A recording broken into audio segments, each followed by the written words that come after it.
además de otras cosas, porque la percepción de riesgo de la población ha disminuido significativamente. Vamos a conversar con alguien que sabe mucho del tema y que ha sido vocera de este tema en cuanto a el consumo medicinal de la marihuana, que es Ana María Gasmuri, directora ejecutiva de la Fundación Daye, que está con nosotros al teléfono. Ana María, ¿cómo estás? Hola, muy bien, gracias. Feliz año. Gracias por estar con nosotros. Feliz año, que Oye, tengamos todos un muy buen año. ¿Pudiste revisar un poco la información de este estudio de Senda, no? Sí, no en profundidad para hacer todos los análisis y las conclusiones más profundas, pero sí por lo menos una primera revisión, por supuesto que sí, ya la hemos hecho.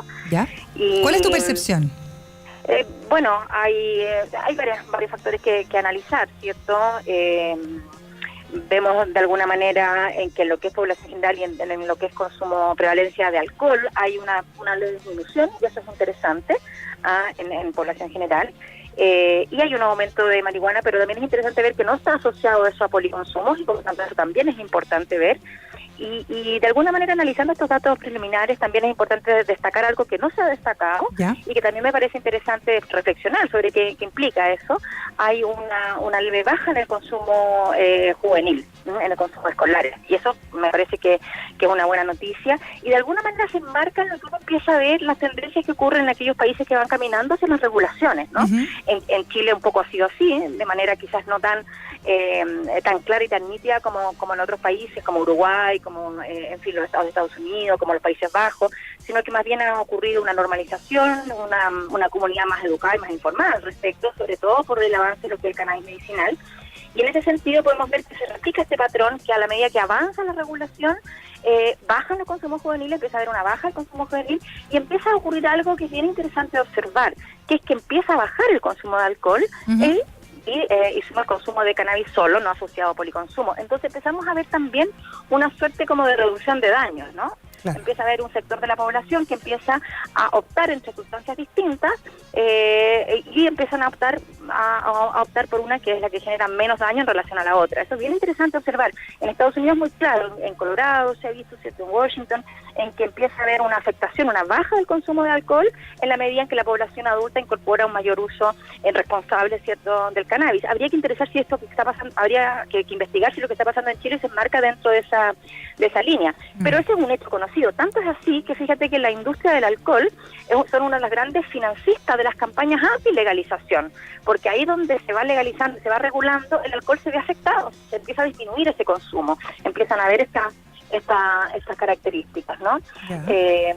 Y otra cosa interesante de ver cuando se produce una alza, ¿cierto?, el tema de cannabis, es ver que, por ejemplo, en lo que es cocaína, pasta base, eso no ocurre, se mantiene plano, no hay alza. Entonces también eso es bien, no hay policonsumo, eso es muy interesante, porque si empezáramos a ver un factor de que se eleva la marihuana, y se eleva la pasta base, y se eleva la cocaína, entonces bueno, aquí hay una escalada, ¿cierto? Y eso no está ocurriendo, aquí no hay una escalada, y eso es muy interesante para analizarlo. Ahora, por otro lado, llama la atención los titulares y los énfasis noticiosos que ponen como gran cosa que aumenta la marihuana, y si tú te fijas en todos estos factores que estamos viendo, eso no es lo más significativo, no es lo más llamativo. En absoluto, porque hay un aumento, por supuesto, pero en población adulta, ojo, eso es súper importante, sí, en población adulta, y no así en menores de edad. Sí, y lo del policonsumo me parece que es un ítem bastante importante a considerar, sobre todo cuando hablamos de los altos niveles de consumo, por ejemplo, en el caso del alcohol que tú mencionabas, Ana María, sobre todo en una población juvenil y cada vez más joven, por lo demás. Sí. Bueno, ahí es donde, de nuevo, lo que siempre venimos diciendo de Fundación Daye, es necesario reenfocar la forma en que se trabaja el tema de drogas con la juventud, terminando con lo que son campañas del terror o campañas que buscan amedrentar, y más bien considerando a los jóvenes como sujetos integrales, racionales, que son capaces de tomar decisiones cuando reciben la información adecuada, y empezar en el fondo a abrir un diálogo más sincero en relación a las drogas, a sus usos, a sus problemas, a su historia, y desde esa manera, y no desde querer infundir temor, digamos, desincentivar los consumos, porque nos damos cuenta que eso no resulta mucho. Yo creo que más bien una comunidad que empieza a estar educada, que tiene la información disponible, que no hay información sesgada, empieza a tomar mejores decisiones, y los jóvenes no son la excepción. O sea, hay que mirar el fenómeno en su integralidad y tampoco estigmatizar a la juventud en este sentido. Y como te decía, sí sigue siendo preocupante cómo nuestra cultura naturaliza el alcohol, que como sabemos es una droga que genera mucho más daño que la marihuana. Sí. Eso, digamos, y ¿Y eso por qué? Me gustaría destacarlo, porque fíjate que en redes sociales uno comenta estos aspectos, da a conocer resultados, tablas que existen, y fíjate que todavía te das cuenta que sobre todo de una mirada más conservadora hay quienes cuestionan eso y siguen defendiendo el alcohol como una sustancia más inocua que la marihuana, y eso científicamente es del todo incorrecto, y eso es importante dejarlo claro. Las drogas, hay tablas que están elaboradas por la Organización Mundial de la Salud, por diferentes instituciones que se dedican a la investigación, ¿cierto?, científica, y que las drogas las evalúan en dos aspectos principalmente: en el daño que infligen a las propias personas y el daño que infligen al resto, a la sociedad. Y en esas tablas el alcohol está muy por encima, pero muy por encima del cannabis, ¿no?